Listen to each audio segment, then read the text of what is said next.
ভাই, আপনার জন্য সুসংবাদ, আপনি তো নবী হয়েছেন। তাই নাকি? আলহামদুলিল্লাহ।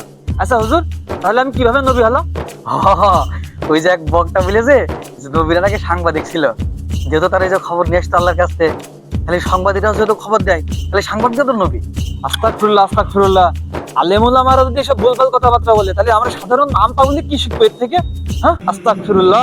সম্মানিত দর্শক মন্ডলী, একজন প্রসিদ্ধ বক্তা নবীর পরিচয় দিতে গিয়ে একবারে ঈমানের পদস্থলন ঘটে গেছে। আপনারা আমার হাতে যে কিতাবটা দেখতে পাচ্ছেন, এই কিতাবটার নাম হলো হুজ্জাতুল্লাহিল বালিগা। লেখক হলো শাহ ওলিউল্লাহ মুহাদ্দিস দেহলভী রাহিমাহুল্লাহ তাআলা। তিনি এই কিতাবের ভিতরে নবীর পরিচয় দিতে গিয়ে বলেন, ওয়াইদা ইক্তাজাতিল হিকমাতুল ইলাহিয়্যাতু ইলা আইয়াবআসা ইলাল খালক ওয়াহিদা মিনাল মুফাহহিমিন। নবী আসলে কাকে বলে? ওই নবীর পরিচয় দিয়েছেন যে যখন হিকমতে ইলাহি মানুষের সংশোধনের জন্য কোনো ব্যক্তিকে তার সৃষ্টিকুলের কাছে পাঠানোর নিয়ত করেন, যেই ব্যক্তিটা কেমন হবে? ফায়াজআলুহু সাবাবান লিখুরুজিন নাসি মিনাল যুলুমাতি ইলান নূর, যাকে আল্লাহ পাক রব্বুল আলামিন সমস্ত পাপ পঙ্কিলতা থেকে এক ইসলামের আলোর দিকে বের করার কারণ হিসেবে তৈরি করেন। ফারাদাল্লাহু আলা ইবাদিহি আইয়ুসলিমু উজুহাহুম ওয়া কুলুবাহুম লাহু।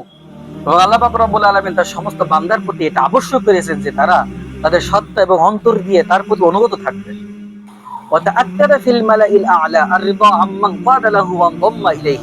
এবং ঊর্ধ্ব জগতে এটা চূড়ান্ত ফয়সালা হয়েছে, যে ব্যক্তি সেই ব্যক্তিকে অনুসরণ করবে, সেই নবীকে অনুসরণ করবে, তার জন্য রয়েছে সন্তুষ্টি। ওয়াল্লাআনু আলা মান খালাফাহু ওয়া নাওয়াহু। এবং যে তার বিরোধিতা করবে, তার বিরুদ্ধাচরণ করবে, তার প্রতি রয়েছে চির অভিশাপ। আখবারান নাস বিযালিকা ওয়া আলজামা তাআতাহু ফাহুয়া নবী। এবং আল্লাহ পাক রব্বুল আলামিন সমস্ত মানুষদেরকে জানিয়ে দিয়েছেন যে তাকে তার ব্যাপারে এবং তার অনুসরণ করাটা সমস্ত মানুষের উপর আবশ্যক করেছেন, তিনিই হলেন নবী। তাহলে সম্মানিত দর্শক মন্ডলী, এই সংক্ষিপ্ত আলোচনা দ্বারা বোঝা গেল নবী এটা কোনো সাংবাদিক নয়, বরং নবী হলো আল্লাহ পাক রব্বুল আলামিনের পক্ষ থেকে প্রেরিত একটা মহা আদর্শের প্রতীক।